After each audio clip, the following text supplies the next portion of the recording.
என் விஜயோட பிள்ளைய நான் வயிற்றில் சுமந்துட்டுருக்கேன்னு சொன்னது சூப்பராக கெத்தாக இருந்துச்சுன்னு நினைக்கிறவங்க மறக்காமல் நம்ம வீடியோ கலெக்ட் பண்ணி தருவீங்க. பார்க்குறது பாட்டி கேட்டுட்டு போனதுக்கப்புறம் தைரியமாக சொல்லிட்டாங்க. நான் விஜய் கால் பண்ணி கேட்டதுக்கப்புறம் தான் நான் சைன் போடுவேன்னு சொல்லிட்டு தைரியமாக சொல்லிட்டாங்க.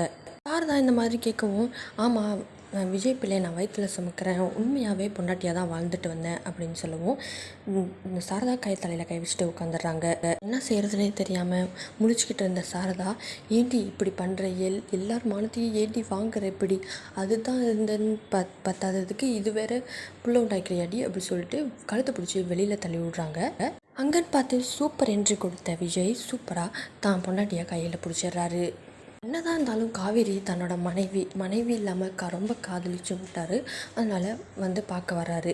வரும்போது இங்கே இந்த மாதிரி நடக்கவும், என்னாச்சு காவேரி, என்னாச்சு பிள்ளைக்கு என்ன ஆகுது, ஏன் இப்படி பண்ணுறாங்க அப்படின்னு சொல்லிட்டு ரொம்ப கோவமாக சாரதா மேலே கோவப்படுறாங்க. விஜய் சாரதா கிட்ட அவள் மாசமாக இருக்கா தெரிஞ்சும் அவளை இப்படி பண்ணுறீங்க அப்படின்னு சொல்லுவோம். அவள் மாசமாக ஆனதுனால தான் இப்படி பண்ணுறான், அவள் இனிமேட்டு எங்கள் வீட்டுக்கு வரவே வேணாம், அவளை எங்கேயாவது கூட்டிகிட்டு போயிரு ஒழுங்கு மரியாதைன்னு சொல்லுவோம்.